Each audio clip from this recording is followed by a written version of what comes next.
Hi, my name is Tina White, and I'm the director of the Young Inventors Program at the Academy of Applied Science.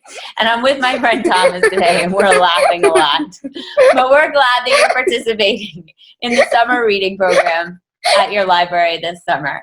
And we've teamed up with your librarian to create some really cool STEM activities to go along with your summer reading.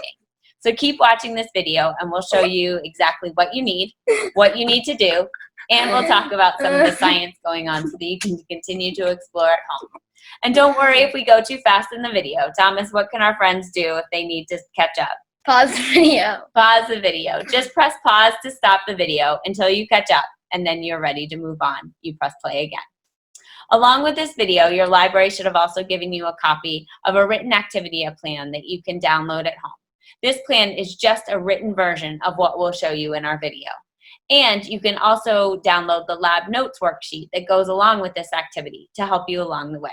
So are you ready to get started? Yeah. Let's go.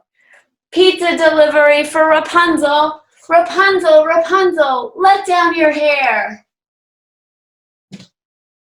Oops. But I'm hungry. You must need a pulley.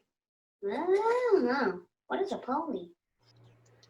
Have you ever wanted to lift a heavy object from the ground to place high up, like in your treehouse or a second floor window? Engineers use pulleys to raise heavy objects, taking advantage of gravity to help lift the object. Cranes, elevators, and flagpoles are all examples of pulleys. In this activity, you will create your own pulley to learn how they are used to easily change direction of force to make it easier to lift heavy objects. If you know the story about Rapunzel, the princess in the tower who always has to let down her long hair in order to pull things up to her high window, she must be tired of letting her hair down to bring those things to her. Maybe she's hungry and needs a pizza. She needs your help to design a pulley. That way, when she wants something, like her pizza, she can pull it up to her tower, saving her hair and her headache. Today, your challenge will be to instruct a pulley that can lift a bucket or a container or a tray into the tower so that Rapunzel doesn't have to use her hair. Here's a little background to get you started as you think about the design for your pulley. Work, in scientific terms, is defined as a force, which is force times distance. Force is when you give an object energy, causing it to move, stop moving, or to change direction. Some forms of force are pushing, pulling, or lifting. If you want to move a book from one side of a desk to the other, you must do work to move it. You can push the book, you can pull it, or you can lift it. In each case, you are applying force for a certain distance, the length of the desk. Imagine that you want to do the same amount of work, but get it done using less force. In this example, this means that you still want to move the book from one side of the desk to the other, but you don't want to have to push it as hard. If you use half as much force to push the book, then you will have to push the book twice as far to do the same amount of work. Or you could use a simple machine to make up the difference in the force that you are applying. Simple machines make work easier. A pulley is one type of simple machine. Pulleys often help people lift heavy objects. A simple pulley is made of a wheel with a rope looped over it. The wheel is fixed in one spot and the rope moves over it. The weight is attached to one end of the rope, and to make the pulley lift the object, a force is applied to the free end of the rope. So think of examples of a pulley, like a crane, an elevator, a fishing pole. How does the pulley make work easier? Well, it allows you to lift the object and pull it up. Yes, pulleys do make work easier by reducing the effort needed to lift the object. Let's demonstrate. So Thomas, you have a jug here full of water. So 1 gallon of water weighs about 8 pounds. Can you lift that jug of water up over your head and onto the deck of the tree fort? Yeah, that's easy. I'll bring But maybe not, it might be not so heavy, but not quite tall enough. So, do you think we can make a pulley to help bring that jug of water up to the top of your fort? Yeah. All right. All right, so we've created a pulley. So first, we've looped one end of our rope to the handle of the gallon of the jug. And now Thomas is way up in the top of his fort, and he's ready to see if he can pull up the milk jug. Using the pulley, this will make work a lot easier for him. Ready, Thomas? And pull. Let's give it a go. This is not. Oh, There you go. Keep going. that's because the string is not. Keep pulling. I You got it all the way. A little further. Okay, we got it up. Can you bring it up to the top of the fort? All right. Okay. Mission accomplished and work done. All right. So we just made a pulley. Thomas, could you feel a difference between just lifting the jug of water and using the pulley to use the rope to help pull the jug of water? What made it feel different? There wasn't as much pressure on me as when I was lifting it up to the top of it. Using the rope? Yeah, no, using my hands to put it up on the treehouse. On the treehouse. It was easier pulling. It was easier to pull it than to push it up.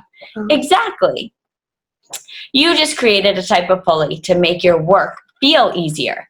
The key concept of a pulley is that it redirects the force. In your design, instead of having to push the heavy object, the milk jug, up, you attached it to a rope and a pulley above you, and you got to pull down. You redirected the force applied from up to down, which made it feel easier. Pulling down also allowed you to use the naturally existing force of gravity, which is the force that holds objects on the ground and keeps them on the earth, to help you. Gravity is already helping to pull the rope down, and you were pulling in that same direction. As a result, it felt easier to move the heavy object. It feels easier to pull down on the rope, but this is just a body sensation. It's not a scientific measurement of the actual work being done. You still need the same amount of force to move the heavy object the same distance. Remember that work equals the amount of force applied over a certain distance. The difference is that you change the direction of the force to move the weight. Super cool. So now that we've demonstrated pulleys, it's time to make our own. Here are the materials that you'll need to gather for this challenge. A small container, maybe a yogurt container or a small box or an aluminum pie plate.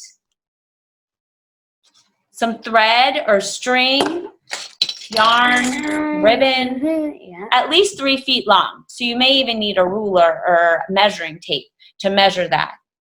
A wheel, such as a metal washer or a roll from a tape dispenser or a carabiner, a button, an old CD. You may also need some tape, some scissors, maybe some clips such as binder clips, paper clips, clothespins, and you'll also need 10 pennies or coins, something to act as a weight in your container. Great. So if you want to pause the video now to gather your materials, go ahead and do that, and we'll wait to get started. Just click play when you're ready to begin again. So here's what to do. Now we're going to show you how to get started, but the rest is up to you. Feel free to create designs, improve your designs, test, rebuild as much as you want. That's part of the fun. Here are a few rules for your experiment today.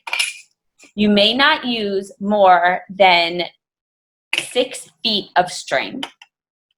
You must attach the device to a top of a tower. You must attach the device to the bucket or what you're using to pull up your container or your tray. Just like the milk jug. Exactly. And your pulley must be able to lift your container holding at least 10 pennies and must lift it at least 10 inches. I know that's a lot of rules to think about, but again, you may not use more than 6 feet of string. You must attach the device to the top of the tower. You must also attach your pulley to your container. And the pulley should be able to lift a container containing 10 pennies at least 10 inches off the ground. So Thomas, let's show them what to do. At least to get started. The design's up to you. First, you'll need to decide what's going to represent your tower. So for today, we're going to use a chair. We're using a chair for our tower, and we've attached a popsicle stick just to give us a little bit of something that we can hook our pulley onto. And this is going to be the top of our chair. You could use a chair, the top of a table. You could even use a doorknob or the top of a box or the top of a bench, anything sturdy to help support your pulley. So first, let's take your container and we're going to attach it to the end of a string or a piece of rope that we've measured to be about 6 feet long. So we'll measure that out. All right, so next, once you've attached your string to your container, you're gonna thread the string through your loop, thread that through. Attach the wheel to the top of your tower, okay? And again, you may need to use it this is called an axle, our popsicle stick there. All right. I don't think this is okay, the rest is up to you. Thomas, let's put our pennies in and see if we can lift it up. Oh, that's a good idea. And we know the top of the chair is more than 10 inches long. All right. So now our pulley is all set up. We have it attached and we have our 10 pennies in the container. Thomas, give it a go. That was easy. Easy. So the rest is up to you to design on your own. How will you attach your pulley to your tower? How long does the string or the rope need to be? What happens if you use a thicker rope or a thinner one? How can you change your design so that you can lift even more weight, add more pennies or something heavier, or lift it a higher distance, more than 10 inches? We're going to leave you here for now. Good luck with your pulley and have